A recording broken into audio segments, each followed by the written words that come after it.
Chapter 1. The first day of spring had arrived. There was a small remnant of winter's chill left in the air, but that wasn't enough to still Roland's excitement. Today was the day he and his friends were to accompany Severin to the Borderlands for the last time before they were declared adults. Starting next year, he would be able to stay in Headshelm with the rest of the town and take place in Winter's End. Roland was a healthy 15-year-old with dark blonde hair and brown eyes. He wasn't yet tall, but showed the promise of being a tall man. Years of working on the farm and out in the sun had given him a slightly tanned complexion. Though Headshelm was a small village that held little contact with the larger world, the village had a rather bright young woman as its teacher, and she considered Roland one of her brightest pupils. Given she only had 5 or 6 pupils at any given time, this didn't mean a lot. What she would describe as his most outstanding trait, though, was his infectious optimism. Roland had finished all his chores for the morning and was preparing supplies to take with him on his trip when he heard a knock at the front door.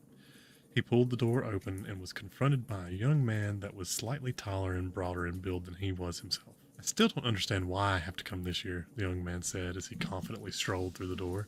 "Maybe it's because you won't technically be 16 until next week, Cyrus," Roland responded. "It's just a few days," Cyrus whined. "I remember a few years back they let that dolt Den skip his last trip out, even though he didn't turn 16 until 3 weeks after the start of Winter's End. Even now he barely acts like a 12-year-old. What have I done to deserve this?" Cyrus had dark black hair and dark eyes that seemed somewhere between a deep blue and black. He was smarter than his large frame would suggest. Not as sharp as Roland, but far from stupid. The two's parents had been friends since before they were born, so naturally Roland and Cyrus became best friends as they grew up together. "Aren't you finished packing yet?" Cyrus asked. "I want to meet up with Severin and the others so we can get on our way. Maybe we can make it back before the entire festival is over." "Almost. Just have to tie my pack shut and we'll be ready to go. Cheer up, Ox." Roland stepped over to his friend and placed a hand on his shoulder. Mock sorrow splashed across his face. "Look at this as your final outing before being stuck here for the rest of your life. Knowing my luck, I'll be the one chosen to lead the trip to the Outlands next year and won't have to miss it again." Roland smiled wide, gave Cyrus a firm slap on the back, and then stepped over to the table to double-check his bedroll to make sure he had everything he needed. Just as they were getting ready to leave, he grabbed the cerulean cross that he always wore on trips to the Borderlands.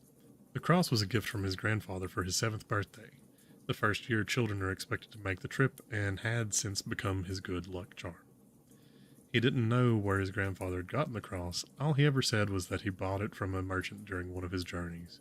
Now ready, Roland and Cyrus set off for what should be the last trip of their youth.